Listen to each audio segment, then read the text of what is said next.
Hey everybody, BoatsDon'tSink, Connor here. We are back with more Sword Art Online Alicization. Today I've got some sample deck lists for you guys. I've got about 5 of them in here. But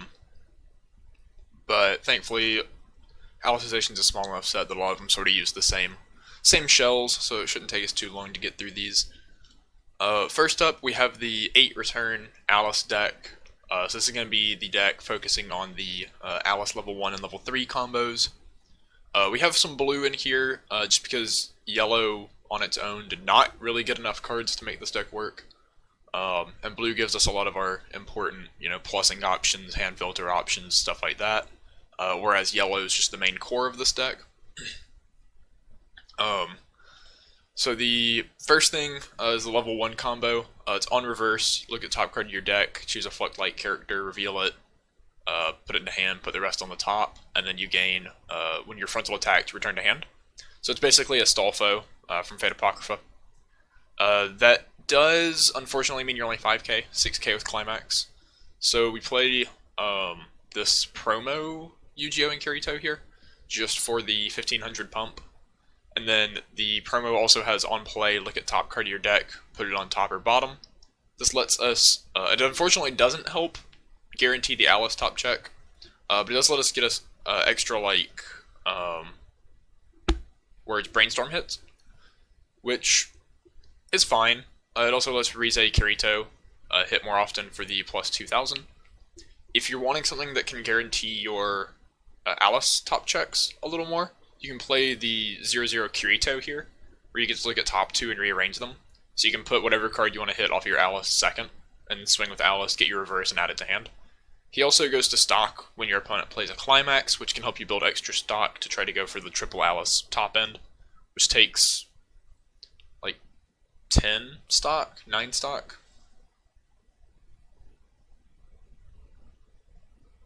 10, it's something. It's a lot. On average, your top end's going to take 7 to 8. 7 if they cancel the first or second and third attack. 8 if they cancel the first and second attack, assuming you play 3 of these. So 8's about what you should be shooting for. You're usually not expecting them to cancel all 3 attacks. But, yeah, so I guess it's 10 if they do all 3, because you need 2 more stock. The level 3 combo here, it does heal. So this is our sort of just go-to healer for the deck. Though we do play the Yu-Gi-Oh! Early play as just additional heals and additional soul triggers, because this combo does need soul triggers. When your opponent cancels her damage, if the Osmanthus sword is in play, you pay 2, pitch a Fluctlight character to mill 5, shuffle X cards from your opponent's waiting room back into deck, and then deal X, where X is the number of soul trigger cards you mill. So both of your climaxes do count for this, but we still have to play way more level 2s and 3s than we would like to be playing to get away with it. But that's fine. We do play this Comforting Moment Asuna. It's on play, you get to shuffle 2 cards from your waiting room back into your deck, or 2 characters from your waiting room back into your deck to gain a soul. We can pretty much just use this to shuffle soul triggers back into our deck, which helps Alice hit, obviously. And she does also have, when she becomes reversed in battle, reveal the top card of your deck. If it's level 1 or higher, she goes to stock. Since this isn't trait restricted at all, she's still going to hit on all of our level 1 and 2 and 3 Fluctlight characters. So she can help us just build some extra stock, and she comes in handy at the end game. So she is the only off-trait character that we're playing in this deck. Next, since we do need so many soul triggers anyway, we have a pretty hefty sort of anti-early play package here. We're playing 2 copies of the Truce Kirito, which is a bottom deck anti-change bomb. We're playing this instead of the Memory anti-change bomb because it bonds our level 3. That's just a little bit of extra consistency. Since our level 1 combo is not selective at all, we'd rather just have easier access to them, since we do want to be fielding ideally 3 copies of our finisher. Played 2 of the anti-change counter, since it's an anti-change counter, has soul triggers. It's a backup just in general, which can keep our early plays alive, or just keep our opponent at bay. And again, we're playing 2 because we don't have as much selectivity as we'd like in this deck, so it's nice to have just that little bit of extra consistency in drawing them. And lastly, we're playing 1 copy of the trial deck 2-1 Alice. She gains 1,000 times the number of other Fluctlight you have on attack, so she'll attack for 12,000, which isn't huge, unfortunately, but it still gets to like 13 with a climax, and you have some other characters that can pump her, so you can sometimes use this to take out like early plays that are a little on the weaker end, especially against like Bunny Girl Senpai. You can kill like a Kaede early play or something like that, and just sort of even a Shoko early play through their assist, the Koga assist, and at least force a counter or something like that. It gains its power against standby targets too, so you can use this to kill level 2s, which is something that like traditional level 3 killers don't get to do. To round out the rest of the level 3 lineup, we're playing 3 of the early play Yu-Gi-Ohs, since again we need soul triggers, and set doesn't have great level 3s, so we might as well play the early play one. 2 of the bounce assist Alice. Pretty good in this deck, since we don't need reverses anyway. We can just bounce their front row and get direct attacks, which makes them more likely to cancel our attack and get decompressed or whatever. And then 2 of the Alice trial deck level 3, since our main finisher doesn't need to reverse. We can put this in any lanes where we are getting reverses to try to push a little bit of extra additional damage. Our plussing zeros are just the typical quote-unquote Krista, and then runner Yu-Gi-Oh! Self-rest salvage brainstorm, and then the Alice 0, Lifeline Chains Alice, and the Yu-Gi-Oh! 1-0 are just additional hand fix options that get us a little bit of mill to go through our deck. So yeah, there's the 8 return Alice deck. I'm unfortunately not too big of a fan of this one, just because the 1-0 Alice is not very big on power, and while it does get you a +2, it's not very selective, and I feel like the in general, the deck can generate enough pluses in the other builds that you don't need the +2 to sort of carry you through. Second deck we have here is the Kirito Yu-Gi-Oh! Deck. So in this one we're playing the Kirito finisher that you're probably going to see a lot more often, and we're playing it alongside the trial deck Yu-Gi-Oh! 1-0 combo. So this deck is just honestly a lot of 4-ofs and 3-ofs, so it looks pretty small here. We have well, let's talk about level 1 combo first, actually. He's on attack. If you have another Fluctlight character, look at top 4, add 1 to hand, put the rest in waiting room. So this is exactly Yukina combo from the Roselia trial deck, except instead of needing a blue character, you need a Fluctlight, which is actually even easier. So already it has a little bit of merit, because Yukina sees play in decks, even without additional support. But here we have this great page tease, which is on play you can bond to your level 1 combo. So it gives us a lot of consistency in getting this level 1 combo back, or even getting it for the first time. And then when a Yu-Gi-Oh! Becomes reversed, we can sack the tease to rest him, which means we can get like double combo and even triple combo multiple turns in a row fairly easily with these teas. And then we have the Cardinal 0 as well. It's if all your characters are Fluctlight, it gains 1,000. So it's a 3k beater at level 0, which is already not really oversized, but big enough to potentially live turns and give us a plus. But it also has, when your other Fluctlight character is frontal attacked, you can send it to clock to return that character to your hand, which gives us even more ways to keep our Yu-Gi-Ohs alive and just keep looping our combo over and over again, and it denies reverses at the same time. And the climax is on a plussing trigger. It is a draw, but it still pluses, so hooray. Our finisher is sort of the biggest part of this deck, outside of just looping our level 1 combo. It does have experience, so you do have to keep in mind that you need to level a total of 6 or higher. On play, draw 2, pitch 1, marker the 3/2 Yu-Gi-Oh! Under it from your waiting room. And then on reverse, if the climax is in play, deal 1, and if you have a marker, pay 2, pitch 2, deal 3. So this is our sort of main finisher. Though we also play anti-damage counter alongside it, so we don't have to go for the deal 1, deal 3 every time. We can sort of hold resources back, or if we have to just play him onto like open slots and direct attack or anything like that. Or say we're against like Fate, right? Anti-damage is really good here against Fate, because you kind of force them to bounce your guys, or else they just swing into anti-damage. And you can just, obviously you're not going to be able to frontal attack into Riders if they combo off.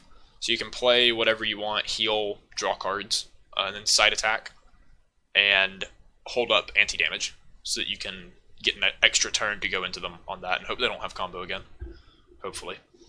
Yeah, it lets you play a little slower. So if you get your reverse and you deal the 1 and you know the 3 is not going to kill, you just don't pay, right? You hold up anti-damage. Then you get to go for an extra whole turn of trying to kill them.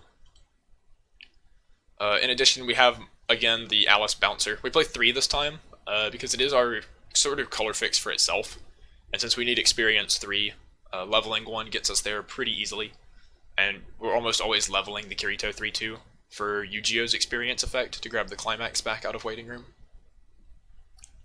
And that's actually pretty much it. The rest of the cards in the deck are the same. So, like I said, Alicization, a lot of the blue-yellow stuff uses the same core, because it doesn't have that big of a card pool. And a lot of it's split between like all the Integrity Knights and stuff like that, which unfortunately aren't great in most of the decks. Next we have the Administrator build. So this is one that I know a lot of people, it's going to be popular as like a budget sort of casual deck.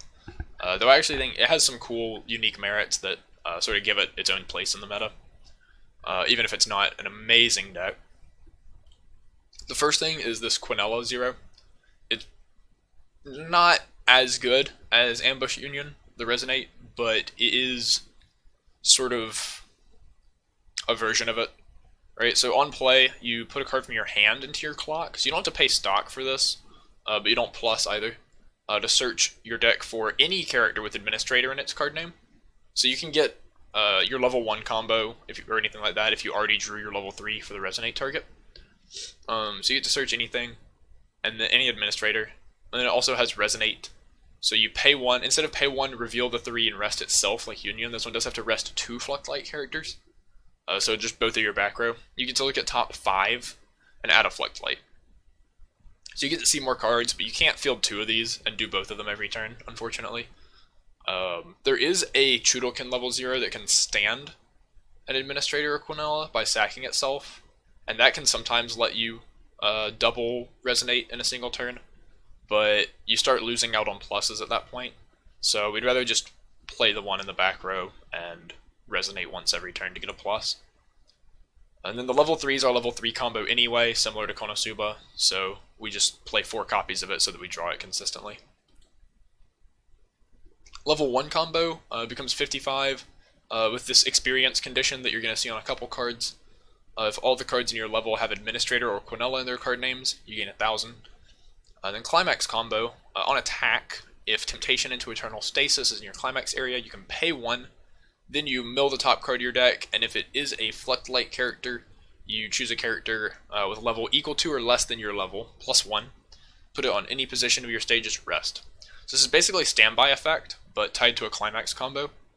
It's similar to the Rin 1-0 combo from Heaven's Feel, except this one's on attack pay 1 instead of needing to reverse. The 2 main targets that we're playing here are the Ruler Administrator and Sword Automaton Sword Golem. The Sword Golem is just a fat 10-5 3-soul beater that can't die. And then the Administrator is a global level assist to all of our characters.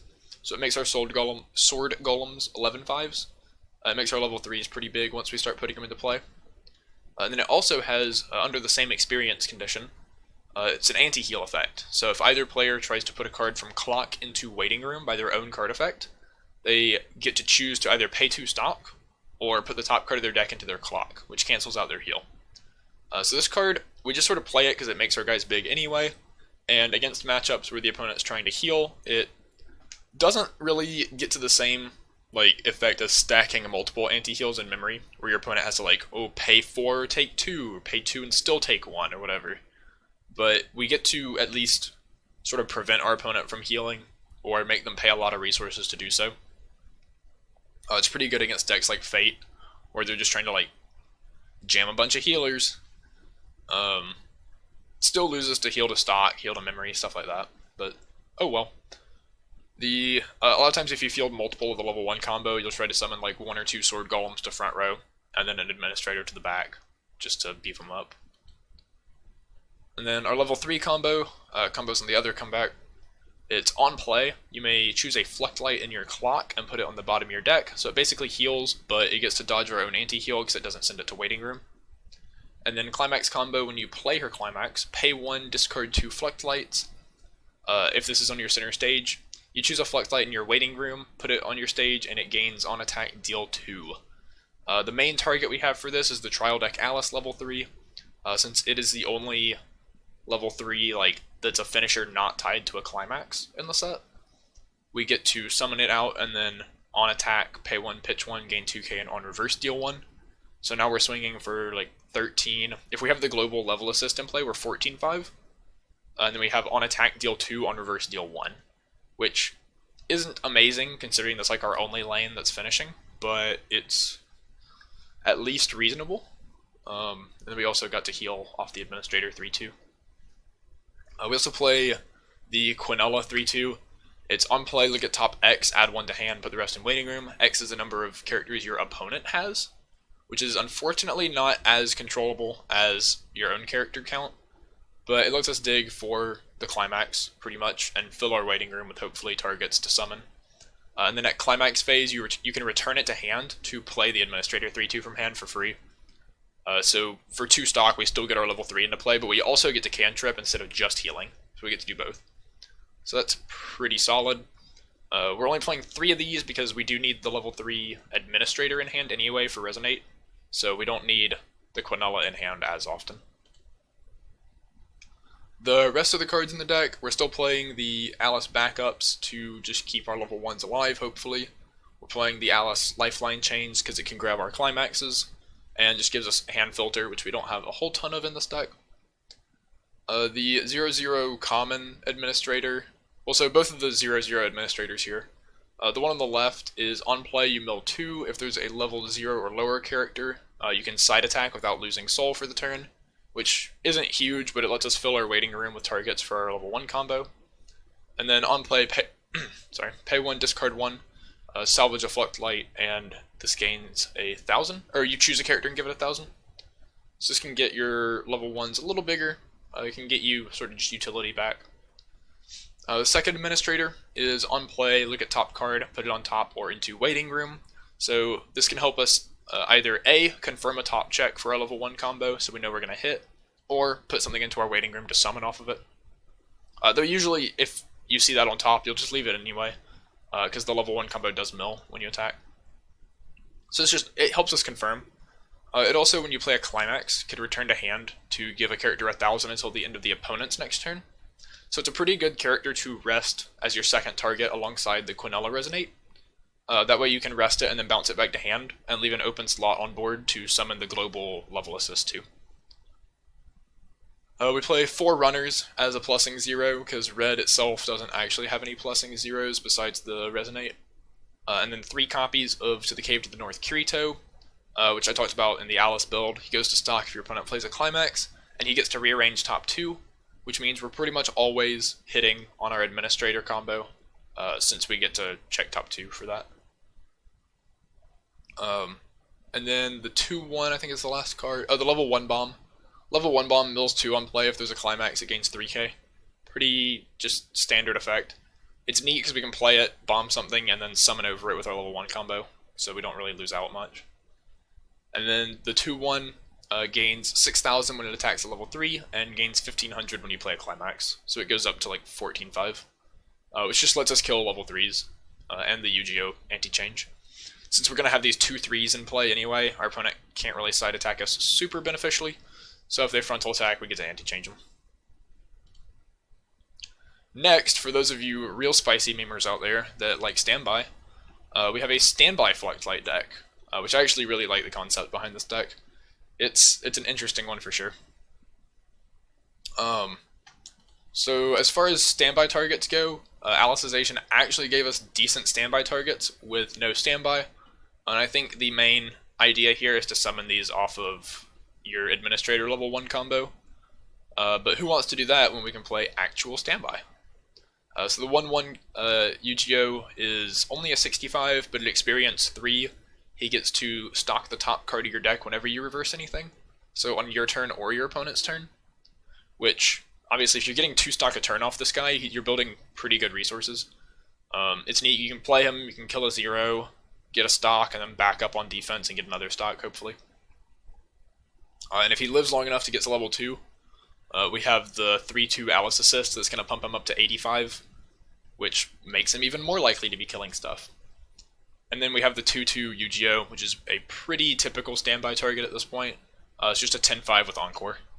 So we're bringing these out at level 1, hoping to just wall up, use them in the lanes where we don't have the stock charger.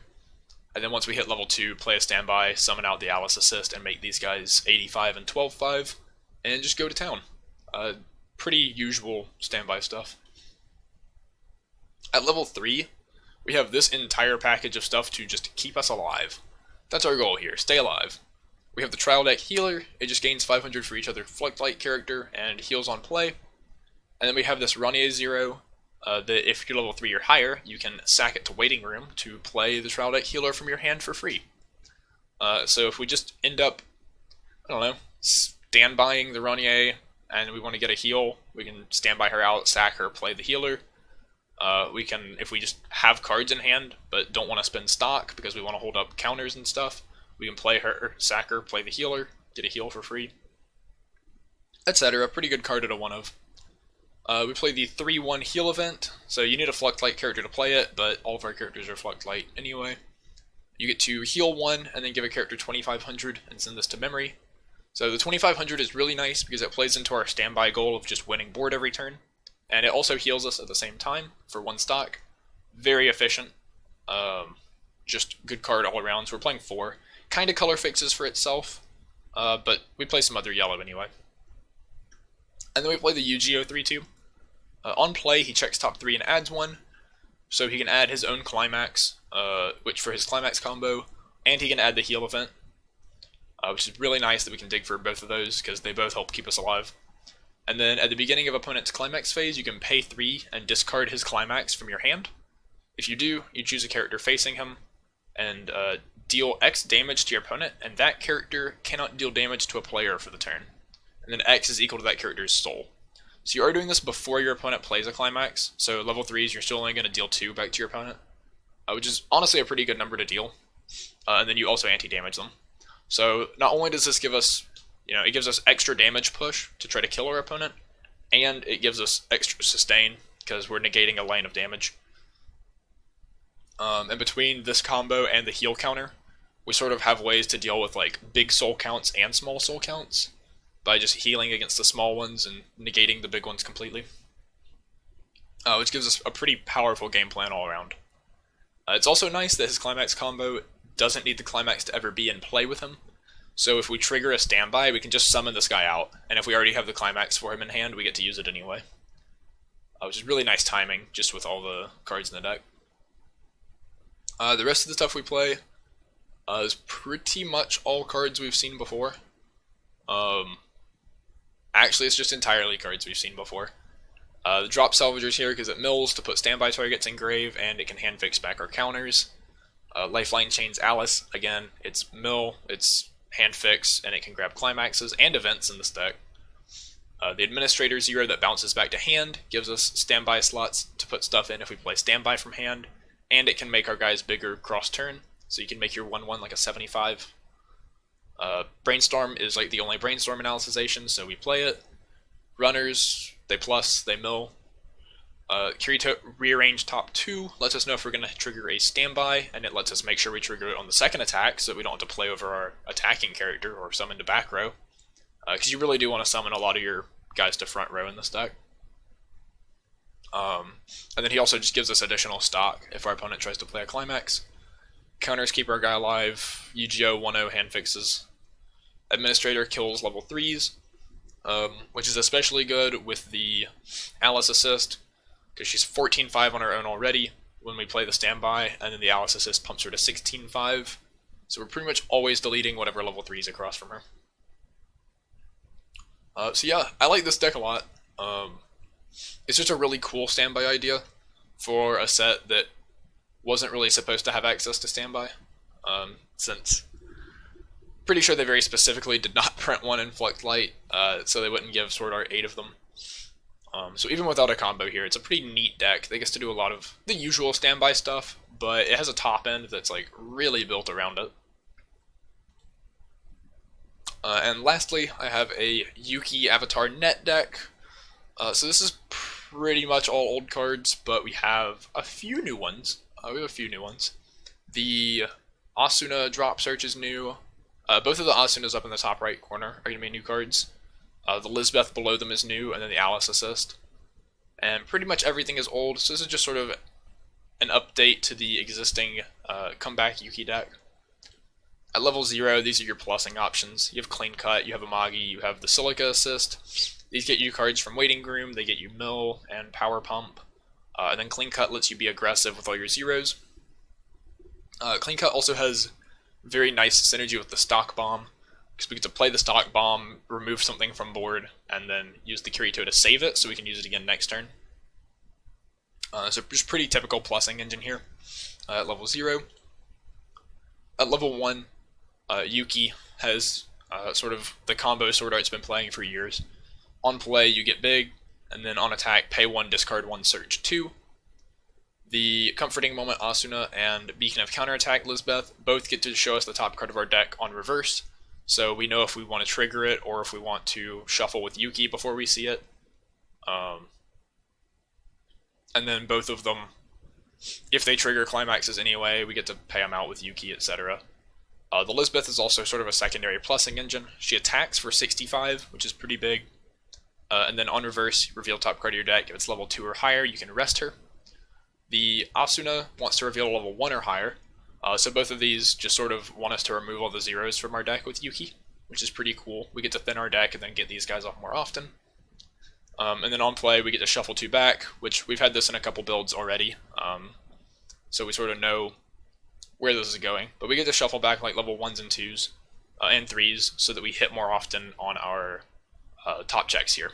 Alternatively, since we don't have a ton of Waiting Room access, we have our triggers, obviously, and we have our Silica Assist.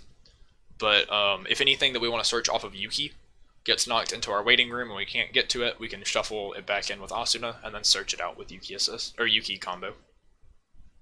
So a lot of synergy between these 3 cards, and they sort of form the core of what you're doing at like level 1. Moving into level 2, we have a lot of anti-early play options. We play the anti-change counter, we play the anti-change stock bomb, which also gives us hand filter, and then we play this new Lizbeth, which gains 6,000 when it attacks at level 3 or higher. So it's 13 normally, and you can accelerate at climax phase to gain 1,500, putting you at 14.5, and put the top card of your deck into your stock. So this gives us a way to kill early plays without really eating into our stock crunch much, since it turns her basically into a 2-0 that just clocks us instead, which you're not always going to want to clock, but you're also not always going to have to, so you can just play this as a 2-1-13 and beat over something anyway. Especially with, like, if Silica Assist is behind it and you pump it with Lifa Amagi, you're putting it at 14.5 anyway, which is usually fine for killing an early play. You might as well worry about counters sometimes. Level 3, we just have a toolbox. Attack End Waves Asuna gets to search our deck for any of these characters. So we can basically get whatever we need at any given point in time, or we can get the Link Strike Lizbeth to add any that got sent into our Waiting Room. The Adventure with Everyone Lizbeth and Songstress Yuna are both early play healers. They give us a little more level 2 game alongside our anti-early play stuff. And Songstress Yuna gets to pump up to about 2,000 into one of our characters. So she can pump Lizbeth 2-1 even higher to definitely remove level 3s. Or can pump like level 3s at top end or whatever. Lizbeth Adventure with Everyone Lizbeth heals to stock, so this does give us a way to get 3 level 3s on 5 stock, which is fairly important for the deck. You don't generate a ton of stock in this deck, since you have a lot of costed effects that plus, and you're typically relying on getting like a good turn of cancels to sort of ride the cards that you've already gotten, to get like 3 extra stock without having to pay any in a turn. Overcoming Fear Asuna gives us a climax combo finisher on the same climax as Yuuki, since we're playing the empty comebacks. It's not super consistent because it mills 11 and then deals X, where X is a number of soul trigger icons. So you could deal anywhere from like 3 damage to 8 damage or whatever. I think on average in a list with this many soul triggers, you're probably dealing 3 to 4. But it just gives us extra push, and it heals anyway. The Musashi is a new card. It's just a 12k on your turn, and during the turn it's played, if your opponent cancels, mill top card of your deck, deal X. X is that card's level +1. So you get to probably deal 2 or 3, maybe 4 damage on the cancel burn, which is just good anyway. It's more supplementary finishers for the deck. This really just decks a lot of small pingy finishers. You can swap these two cards, the Yuna and the Alice, especially if you don't like the Alice being off trait, for Adventure with Everyone, Lifa, and Asuna's Commanding Strength. This gives you, the Lifa is more dig, so you can get to any of your cards, including Climaxes or anti-damage counter, since that one is an event. And it has Clock Kick, so it's just more little finishers here and there that let us chip away at our opponent to win the game. And then Asuna's Commanding Strength is a healer to replace the fact that we're cutting Yuna. And on attack, you can pay 1, pitch 1. All of your avatar characters get +500 and +1 soul. Note that it's only avatar, so it can't actually pump the Musashi for a soul. Whereas it does pump all of your other level 3s. Obviously it doesn't pump Songstress Yuna, but we'd be cutting that in this case. So you have to be careful about what's on your board, because it doesn't pump your net characters. But it does still give us a soul to get around, like Priestess minus soul combo, or Rider that's going to prevent us from frontal attacking. You're going to want extra soul if you're being forced to side attack it. Alice, on the other hand, just bounces the Priestess or bounces the Rider. The biggest thing that Alice gives you an advantage against that Asuna doesn't is Bunny Girl Senpai, the Futaba 3-2.